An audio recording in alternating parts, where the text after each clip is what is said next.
Narito ang mga pinakamainit na balita ngayong tanghali. Mary Jane Veloso, iuuwi na sa Pilipinas matapos ang 14 na taon. Pagdinig ng Kamara sa paggamit ng Office of the Vice President at DepEd budget, nagpapatuloy. Chief of Staff ni VP Sara sumipot na. Plenary deliberation sa 2025 National Budget tinapos na ng Senado. Sa MBC TV correspondents, senior citizen at isang minor de edad patay sa landslide sa Asipulo, Ifugao. Sa MBC TV Sports, L.A. Tenorio, bagong head coach ng Gilas Pilipinas Youth. At sa Showbiz Spotted, P-Pop Group's SB19, Bini, BGYO, wagi sa Breakthrough Awards sa Brazil.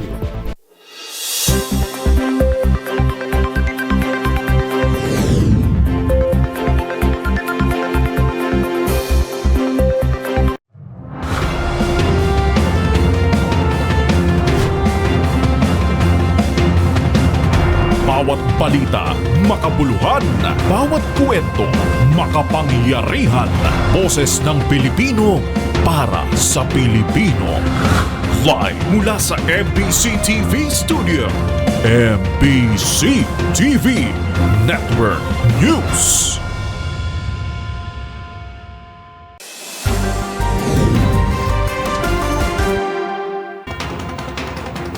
Pilipinas, una sa ating mga balita, Mary Jane Veloso is coming home. Matapos ang higit isang dekadang paikipag-ugnayan sa bansang Indonesia, nasa gitna mula sa death row ang overseas Filipino worker na si Veloso na nadawit sa kasong drug trafficking. Ang balitang yan mula mismo kay Pangulong Bongbong Marcos. Tutukan sa report ni Let Narciso. Inanunsyo ni Pangulong Ferdinand Marcos Jr. na makauuwi na sa Pilipinas si Mary Jane Veloso. Si Veloso ang overseas Filipino worker na naaresto noong 2010 sa Indonesia at nasentensyahan ng bitay dahil sa kasong drug trafficking. Sa isang pahayag, sinabi ng Pangulo na matapos ang higit isang dekadang pakikipag-usap at apela sa Indonesian government, nagawang maisalba ang buhay ni Mary Jane at ngayon nga ay babalik na ito ng bansa. Kaugnay nito ay nagpasalamat si Pangulong Marcos kay Indonesian President Prabowo Subianto at sa pamahalaan ng Indonesia. Ayon kay Pangulong Marcos, ang hakbang na ito ng Indonesia ay sumasalamin sa lalim ng ugnayan ng dalawang bansa na nagkakaisa sa layunin para sa katarungan at malasakit. Dagdag ni PBBM, ang kwento ni Mary Jane ay ramdam ng marami bilang isang ina na naipit sa kahirapan at gumawa ng isang desperadong desisyon na nagbago sa takbo ng kanyang buhay. At bagamat pinapanagot-an niya si Mary Jane sa ilalim ng batas ng Indonesia, nananatili itong biktima ng sirkumstansya. Para sa MBC TV Network News, ito si Let Narciso, una sa Pilipinas, una sa Pilipino.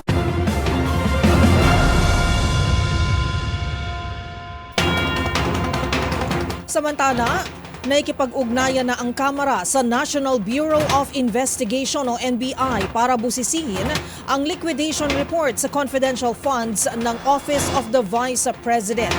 Nakapagdududa raw kasi ang mga nakitang typographical error sa mga naturang dokumento. Gayon din ang tila pagkakahawig ng penmanship at tinta ng ballpen.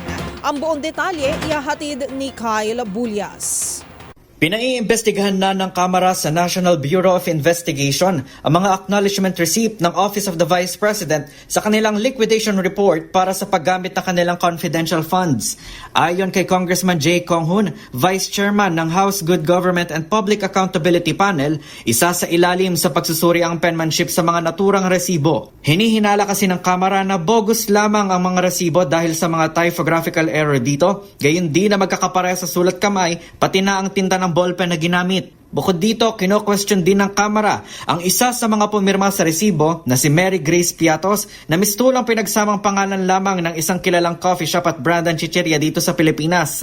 Sa ngayon, may alok ng 1 milyong pisong pabuya ang Kamara sa kung sino makapagbibigay ng impormasyon tungkol kay Piatos. Sinasabi ng Office of the Vice President, totoo daw yung mga isinadmit nilang acknowledgement receipt. Sa amin naman, ang tingin naman namin, fictitious ang mga ito. Correct. So para hindi na magtalo, total, hindi namin makita si Mary Grace Piatos, So nag-come up kami ng reward kung sino ang pagsabi o makakatunton o makakapagbigay impormasyon sa kanyang pagkatao para at least maimbitahan natin at umarap siya sa hearing. Nanindigan naman si Kong Hun na hindi nila pinepersonal si Vice President Sara Duterte sa investigasyon ng Kamara sa maanomalyang confidential funds ng OVP at ginagawa lamang nila ang kanilang trabaho bilang mga mambabatas. Para sa MBC TV Network News, ito si Kyle Bulyas, una sa Pilipinas, una sa Pilipino.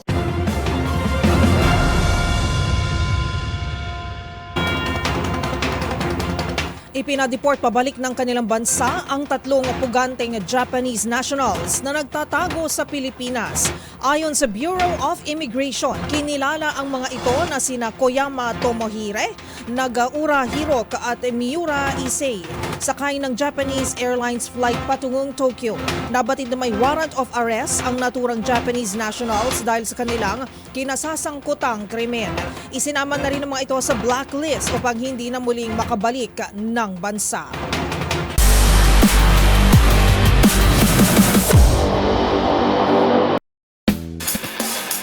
From playing for the country to calling the shots.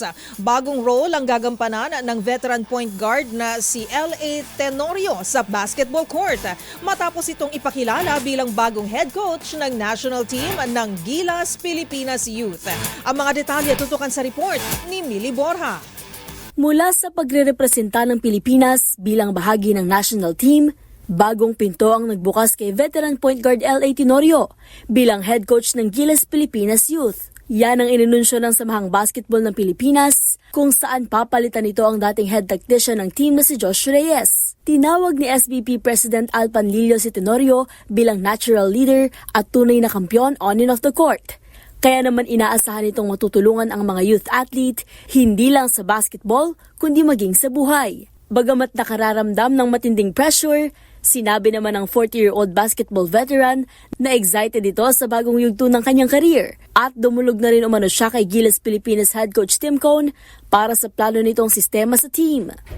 Si Tenorio ay isang 4-time PBA Finals MVP, 2-time Best Player of the Conference, 10 beses na pabilang sa PBA All-Star at kamakailan ngay hinirang bilang PBA Comeback Player of the Year 2024. At hindi na rin bago para rito ang maging bahagi ng national team dahil higit 10 taon nitong naglaro para sa Gilas, kung saan kabilang din ito sa kupunang nakasungkit ng Jones Cup taong 2012 at ang silver medal sa FIBA Asia Championship noong 2013. Pero maliban sa pagiging inspirasyon sa loob ng court, tinitingala rin ng karamihan si LA dahil sa kanyang katatagan. Magugunit ang Pebrero noong nakaraang taon nang madiagnose ito ng stage 3 colon cancer at sumailalim sa 6-month treatment sa Singapore. At Setyembre ng kaparehong taon, inanunsyo mismo ng Barangay Ginebra Star na cancer-free na ito at tuluyan ng makakabalik sa paglalaro. Para sa MBC TV Network News, ito si Millie Borja, una sa Pilipinas, una sa Pilipino.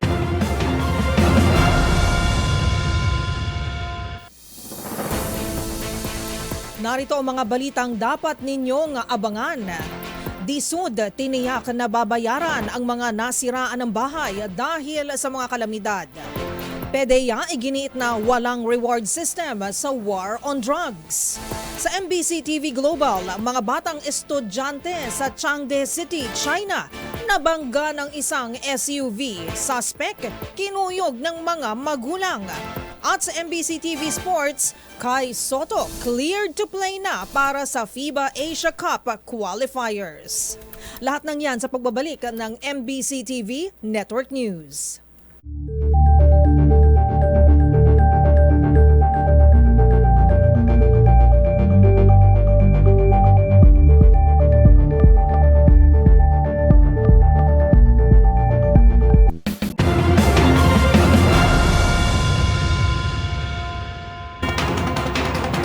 Sa pagbabalik ng ating mga balita, nagpapatuloy na ang pagdinig ng Kamara kaugnay ng paggamit sa pondo ng Office of the Vice President at Department of Education matapos sumipot sa pagdinig ang Chief of Staff ni Vice President Sara Duterte na si Attorney Zuleika Lopez. Ang mga pinakahuling detalye ibabalita sa atin yan live ni Milky Rigunan. Manang Milky. Karen, gaya ng inaasahan, hindi sumipot si Vice President Sara Duterte Teka-anin na hearing ng House Committee on Good Government and Public Accountability imbestiga sa paggamit ng confidential funds ng Office of the Vice President at Department of Education noong 2022 at 2023. Nagpadala na lamang ng sulat si VP Sara at iginiit na hindi siya dadalo sa mga hearing ng komite at sapat na daw ang isunumiting affidavit. Ito naman ang kauna-unang pagkakataon na humarap sa hearing si Atty. Zuleika Lopez, ang Chief of Staff ng Pangalawang Pangulo mula sa biyahe sa Amerika. Sa pinakahuling hearing ng komite, lumabas na kontrolado umano ni VP Sara at ang kanyang inner circle na sina Lopez at Gina Acosta, ang Special Disbursing Officer, ang kontrol at paggastos sa 500 million pesos na confidential funds ng Office of the Vice President. Ayon kay Manila Representative Joel Chua, ang chairman ng komite, pipilitin nilang kilalanin kung totoo bang mga tao ang mapumirma at ma-acknowledgement receipt sa pangunan ng isang Mary Grace Piato. Narito si Manila Representative Joel Chua. Ngunit nakabibigla ang pahayag ng confidential fund is not a separate item on top of either good governance or socio-economic program delivery. It is within that program. Nagmukhang ang confidential funds ay ginamit upang mag-augment ng pondo ng regular na programa ng OVP at hindi ginamit sa hiwalay na programang may kinalaman talaga sa confidential expenses or surveillance activities to support the mandate or operations of the agency. Samantalang Aren, no-show pa rin ang apat na opisyal ng OVP na una nang sinampahan ng contempt. Ito ay sina Special Disbursement Officer Gina Acosta, dating DepEd SDO Edward Fajarda, dating Assistant Secretary Sunshine Fajarda, at ang Assistant Chief of Staff na si Lemuel Ortonio na Chairman ng Bids and Awards Committee. Sa impormasyon, hindi naman daw nakalabas sa mga ito ng bansa at nasa official travel, pero walang sinuman ng OVP officials na dumadalo ngayon sa hearing ang makapagsabi kung nasaan ang mga ito. Para sa MBC TV Network News, ako si Milk Rigunan, una sa Pilipinas, una sa Pilipino. Maraming salamat, Manang Milky Rigunan.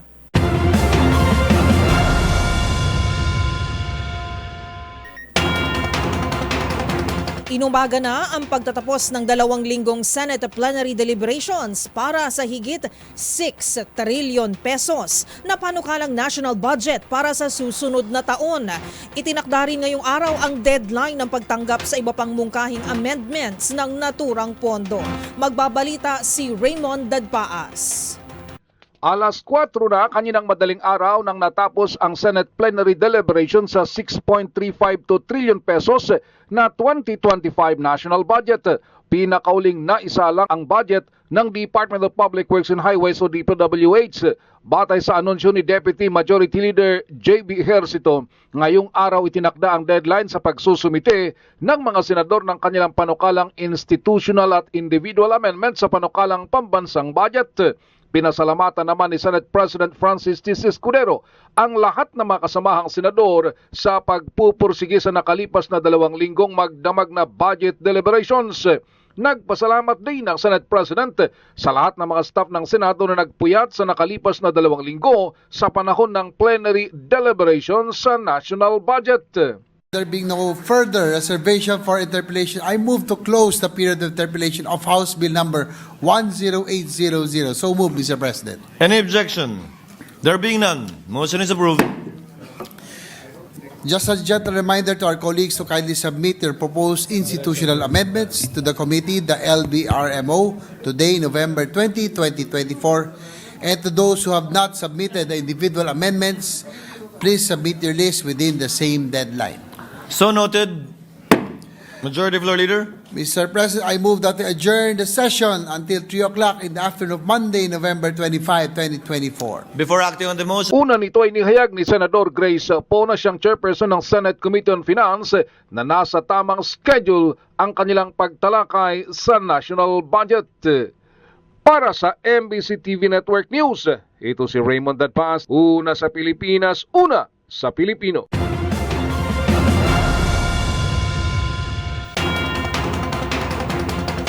Samantala, tiniyak naman ng Department of Human Settlements and Urban Development o DSUD na handa silang sumuporta para sa muling pagbangon ng mga kabahayang pinatumba ng mga nakalipas na bagyo. Ang mga kailangang gawin ng mga apektadong residente, alamin sa report ni Rovic Manuel.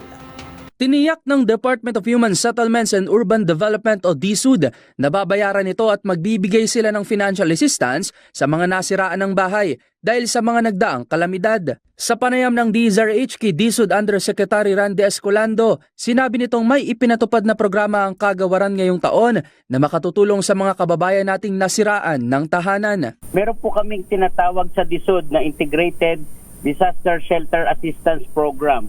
Ito po ang tinatawag na IDSAP. Ito po ay kinonsepto ni Secretary at ngayong taon nga pong ito. Bago lang po ito, ngayong taon lang to na pinatutupad po namin. Ayon kay Escolando, sa programang ito, magbibigay ang DSUD ng kaukulang financial assistance base sa tindi ng pinsalang natamo ng bahay. Kapag po nasira ang iyong tahanan, dulot ng kalamidad, gaya po ng bagyong mga ito, sunod-sunod na bagyo, ay nasira, totally damage ang iyong tahanan, makatatanggap po kayo ng 30,000 pesos. 30. At kapag partially damaged naman po ay makatatanggap po ng 10,000 pesos po mula sa DSUD. Dagdag pa ni Escolando, iba pa ito sa programa nilang Housing Materials and Essentials o HOMES na magbibigay naman ng construction material sa mga residente. Samantala, nilinaw naman ni Escolando na upang mapabilang o maging benepisyaryo ng naturang programa ay kailangan na magpalista sa kaukulang Local Government Unit o LGU upang mapabilang sa master list. Kinakailangan silang magpalista, yung head of household o yung pangulo ng sambahayan, maisama ho sa master list of beneficiaries sapagkat isa po yon sa requirement na hihingin namin sa LGU po para isubmit sa amin yung master list of beneficiaries, disaster report at saka po yung certificate of eligibility. Tatlo lang po. Ipoproseso po kaagad namin yon. Mabilis lang po ang validation namin at poponduhan po namin agad para po magkaroon ng payout sa ating mga kababayan. Para sa MBC TV Network News, ito si Rovic Manuel, una sa Pilipinas, una sa Pilipino.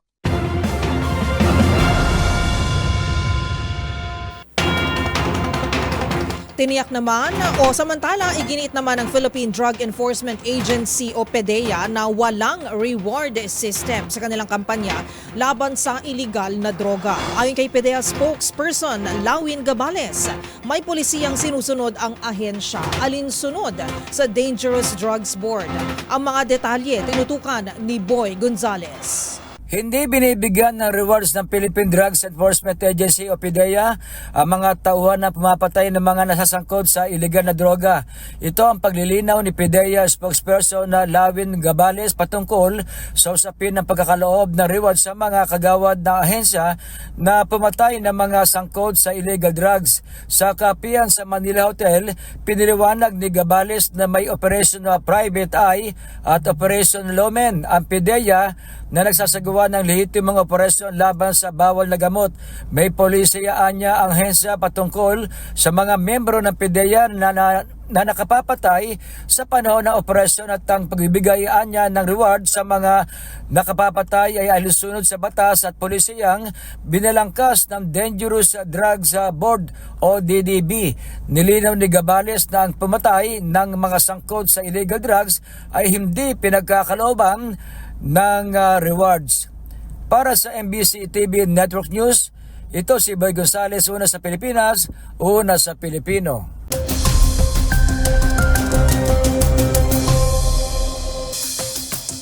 Para sa lagay ng ating panahon ngayong November 20, araw po ngayon ng Miyerkules. The Christmas season is officially here. Yan ay matapos ideklara ng Pag-asa kahapon ang pagbabalik ng amihan season sa bansa. Sa latest satellite image mula sa Weather Bureau, nararamdaman na ang malamig na temperatura at mga pag-ulan sa extreme northern Luzon dahil sa hanging amihan o northeast monsoon. Habang easterlies pa rin ang patuloy na nagdadala ng mga mainit at maaliwalas na panahon sa nalalabing bahagi ng ating kapuluan. Asahan pa rin ang mataas na tsansa ng isolated rain showers pagsapit ng hapon at gabi, lalo na sa silangang bahagi ng Mindanao kung saan mas malakas ang bugso ng easterlies. Samantala, posible ring magdala ng mahinang pag-ulan ang shear line o ang salubungan ng amihan at easterly sa Hilagang Luzon. Sa pagtaya ng Pag-asa, wala pa munang bagyo o low pressure area ang binabantayan sa labas ng Philippine Area of Responsibility. Inaasahan namang magpapatuloy ang maaliwalas na panahon sa mas malaking bahagi ng bansa hanggang sa susunod na 3 araw.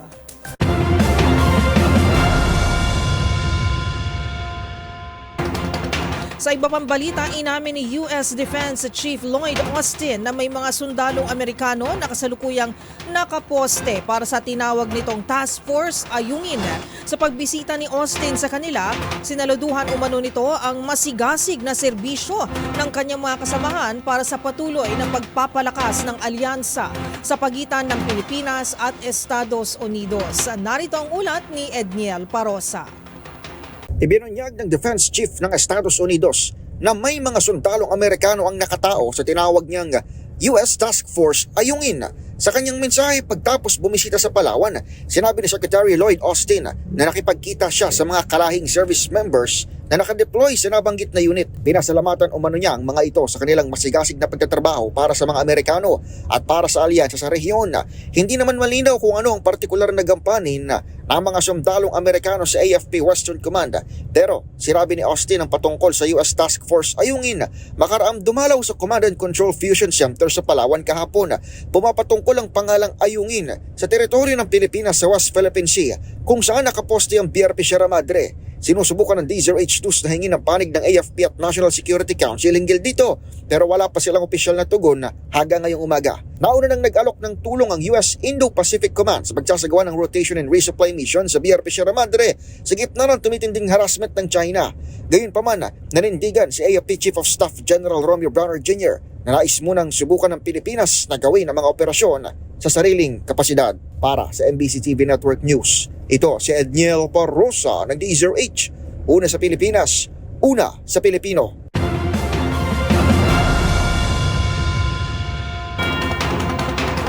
Nagkausap sa telepono si Pangulong Bongbong Marcos at US President-elect Donald Trump. Ayon kay Pangulong Marcos, muling iginiit ang patuloy na pagpapatatag sa matagal ng alyansa ng Pilipinas at Amerika. Kinumusta rin anya ang kanyang ina na si dating First Lady Imelda Marcos na kaibigan umano ni Trump. Kasabay nito, binati rin ni Pangulong Bongbong Marcos si Trump sa pagkakapanalo nito sa katatapos lamang na US presidential elections.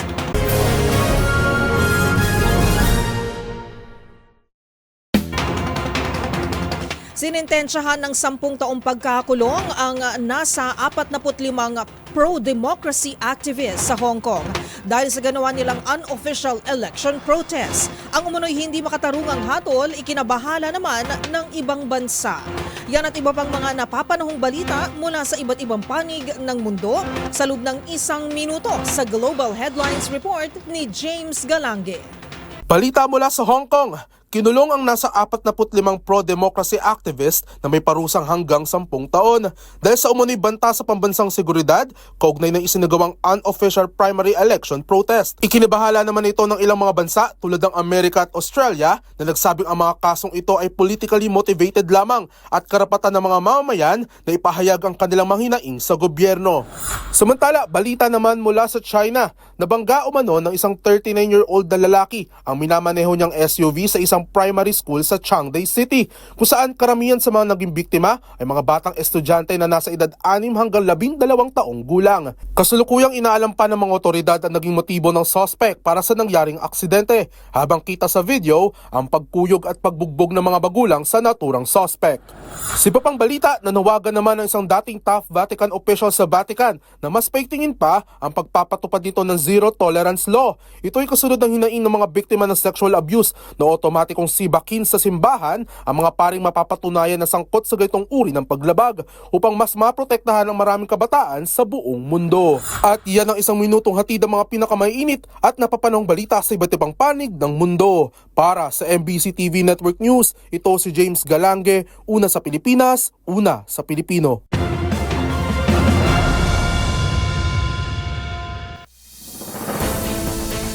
Narito ang mga balitang dapat ninyong abangan. Suporta ng gobyerno sa rehabilitasyon ng industriya ng abaka sa Catanduanes, ipinangako ni Pangulong Bongbong Marcos.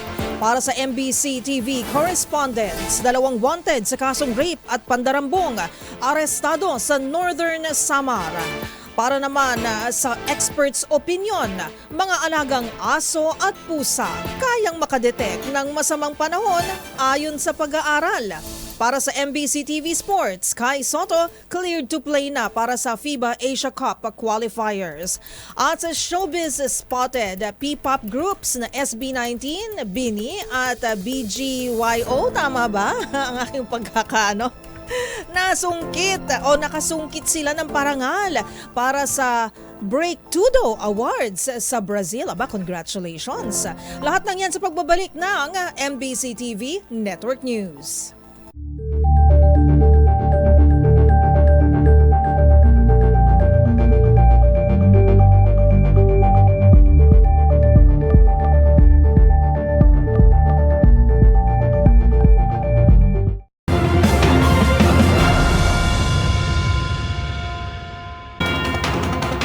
Sa pagpapatuloy ng ating balitaan, ipinangako ni Pangulong Bongbong Marcos na makikiisa ang kanyang pamahalaan sa rehabilitasyon ng industriya ng abaka sa Catanduanes. Makaraang salantahin ni dating Super Typhoon na si Pepito.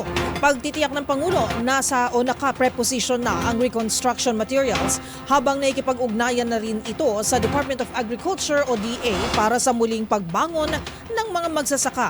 Ang mga detalye tutukan sa report ni Rose Babiera.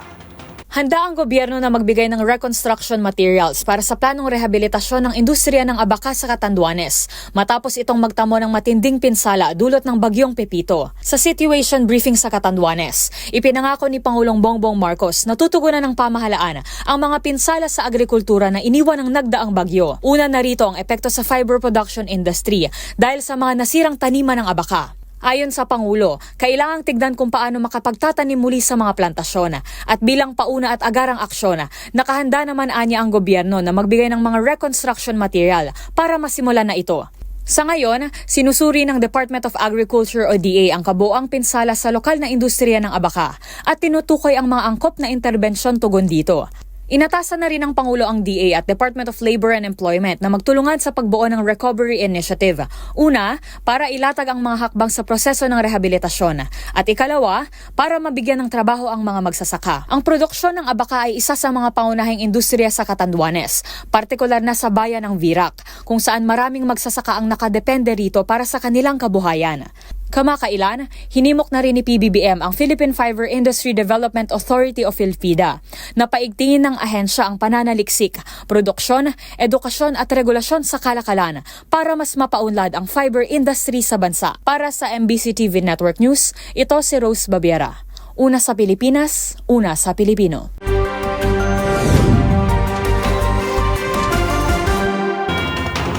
Patay ang isang senior citizen at isang menor de edad matapos matabunan ng landslide sa Asipulo sa Ifugao. Yan at ang iba pang mga rumarapidong balita mula sa probinsya.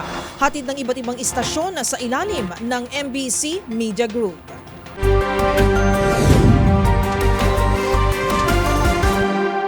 Nasawi ang 2 individual matapos sila matabunan ng landslide sa Asipulo, Ifugao habang sagsagan ng bagyo.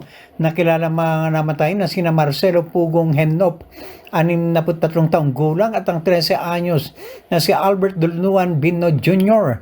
Ang pagkasawi ng dalawa ay beripikado batay sa report ng Department of Interior and Local Government kahapon, Nobyembre 19. Ayon sa report, namatay ang 2 biktima matapos silang matabunan ng landslide sa Asipulo, Ifugao. Unang natagpuan ang katawan ni Marcelo Henop noong linggo ng gabi, samantalang nahanap naman ang bangkay ni Albert Bino noong Lunes ng umaga. Idineklara silang nasawi ni Dr. Mia ni Umalco mula sa Asipulo Municipal Health Office. Para sa MBC TV Network News, ito si Romy Gonzales, una sa Pilipinas, una sa Pilipino. Magkasunod naman na inaristo ng First Northern Samar Provincial Mobile First Company ang 2 suspect sa kasong rape at malversation of public funds dito sa Northern Samar sa isang araw na operasyon ng otoridad. Ayon sa report ng PNP, unang nahuli ang isang 18 taong gulang na suspect na humaharap sa kasong rape in relation sa Republic Act 7610. May warrant to arrest ang nasabing suspect pitsado Nobyembre 4 ngayong taon. Walang piyansa na inilagak ang korte. Matapos ang pagkahuli dito, sa isa pang operasyon na nilunsad ng kapulisan ay natimbog din ang isang 50 anyos na ginang ng Barangay Santa Clara, Bubon, Northern Samar. Humaharap ito sa kasong paglabag sa Revised Penal Code o malversation of public funds or property. 48,000 pesos naman ang inilagak na piyansa ng korte para sa pansamantalang kalayaan ng nasabing ginang. Ang dalawa ay pareho nang nakakulong sa bawat mga police station sa kani-kanilang mga lugar. Mula sa MBC Network News, RH34 Jane Galit Bantayan, una sa Pilipinas, una sa Pilipino. Sa pamumuno ni Brigadier General Ronnie Babak, ang 1001st Infantry Pag-asa Brigade lumahok sa Asembleya ng Barangay Information Officers o BIOs noong Nobyembre 18, 2024 sa Nabunturan National Comprehensive High School sa Nabunturan, Davao de Oro. Ang Barangay Information Officers Network o BION ay isang inisyatiba ng Philippine Information Agency o PIA para palakasin ang information highway sa pamamagitan ng publiko bilang government communicators. Sa kanyang mensahe, binigyan diin ni Governor Dorothy Gonzaga ng Davao de Oro ang kahalagahan ng pagbibigay kapangyarihan sa mga opisyal ng pampublikong impormasyon upang palakasin ang mga pagsisikap ng pamahalaan sa pagpapaunlad sa isang malawak na ugnayan na mga platform ng media. Dumalo rin sina Regional Director Rene Cabarrias, PIA 11 Regional Head Michael Oy ng PIA Davao de Oro at Regional Director Ednar Dayanghirang ng Office of the Civil Defense 11 sa kanilang mga paglecture upang ipaalam, bigyang inspirasyon at bigyan ng kapangyarihan ang mga BIO na pigilin ang paglaganap ng fake news at upang maibalik ang karapat-dapat at makatotohanang impormasyon. Ang pagpupulong ay dinaluhan ng mga BIO mula sa 11 munisipyo at iba't ibang non-government agencies sa Davao de Oro. Para sa MBC TV Network News, ito si June Soter, una sa Pilipinas, una sa Pilipino.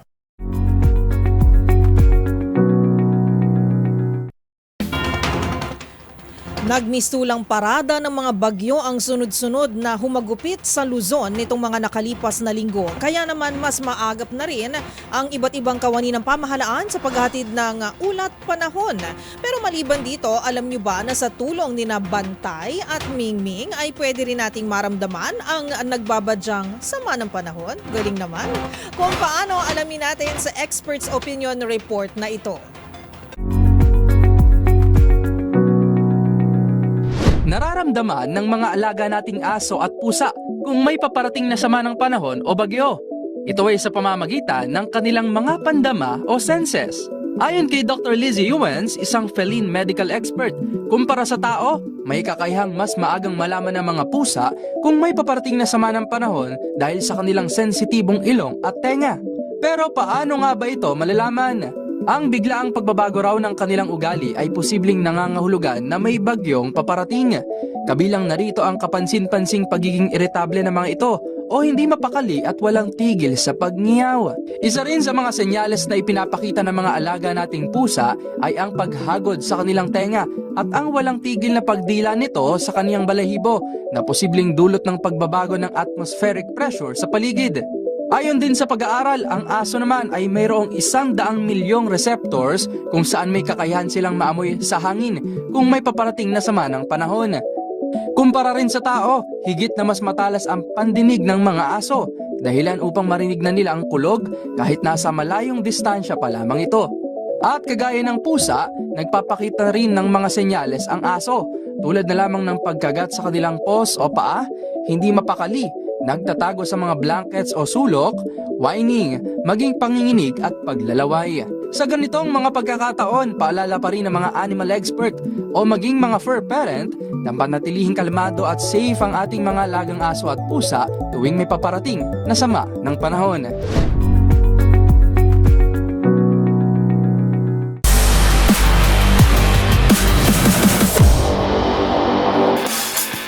Sa mundo ng basketball, cleared to play na ang Gilas Pilipinas Center na si Kai Sotto para makapaglaro sa 2025 FIBA Asia Cup qualifiers. Habang ang kapwa big man naman ito na si AJ Edu, patuloy pa rin ang recovery mula sa kanyang knee injury. Ang mga detalye sa report ni Millie Borja. Kumpirmado na ang paglalaro ni Gilas Pilipinas big man Kai Sotto para sa second window ng 2025 FIBA Asia Cup qualifiers. Sa anunsyo ni Gilas manager Richard Del Rosario, cleared to play na si Sotto matapos itong malagay sa concussion protocol dahil sa inindang injury sa kanyang naging laro sa Japan B-League. Malaking bagay ang pagiging kabilang ng 7'3" player sa kupunan para mapanatili ang malinis na record ng Pilipinas sa qualifying stage. Sasamahan siya sa front court nila veterans Junmar Fajardo at Japet Aguilar. Habang ang kapwa big man naman ito na si AJ Edu, patuloy pa rin ang recovery mula sa kanyang knee injury na natamo rin sa B-League. Bukas, araw ng Huwebes, magsisimula na ang kampanya ng National sa second window ng qualifiers, kung saan una nitong makakaharap ang New Zealand bago makalaban ng Hong Kong sa Linggo, November 24 sa Mall of Asia Arena sa Pasay City. At yan ang mga latest updates sa mundo ng sports. Para sa MBC TV Network News, ito si Millie Borja, una sa Pilipinas, una sa Pilipino.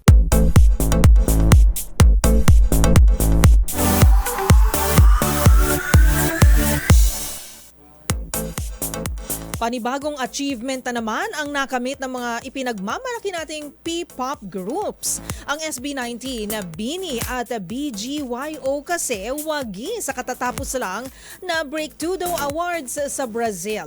Agad naman bumuhos ang pagbati mula sa 18, Blooms at Aces o ang dedicated fans ng grupo. Ang iba pang detalye tutukan sa Showbiz Report na ito. Talaga nga namang nowhere but up ang P-pop. Panalo sa isang International Music Award sa Brazil ang Filipino groups SB19, BINI at BGYO. Ang tinaguriang Kings of P-pop waging international male groups sa Breakthrough Awards 2024. Tinalo ng SB19 ang South Korean boy group 17, Stray Kids, Tomorrow by Together at Rise. Samantala, Song by New International Artist naman ang napanalunan ng Aces of P-pop BGYO para sa kanilang kantang Patintero. We would like to thank Breakthrough for recognizing and awarding Patintero for Song by a New International Artist. We are proud and grateful to represent the Filipino culture through a song like this. Habang not one but two ang nasungkit na parangal ng Nation's girl group BINI. Itinanghal silang International Breakthrough Artist at kinilala ring International Music Video of the Year ang kanilang song na Cherry on Top. We are truly honored and grateful to receive such award. This is an inspiration for us to continue to create great music for all of you.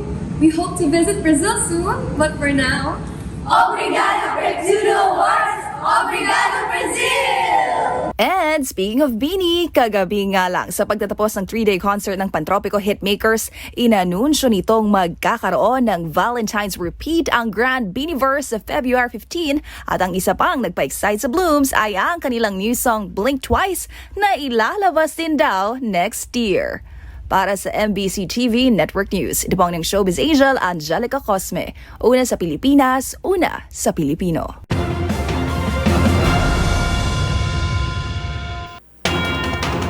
At yan ang mga nakalap naming balita ngayong araw ng Miyerkules. Pero bago yan, bago tayo magpaalam, mayroon na lamang po tayong 35 days bago sumapit ang Pasko. Dapat ba sa akin yung Christmas song?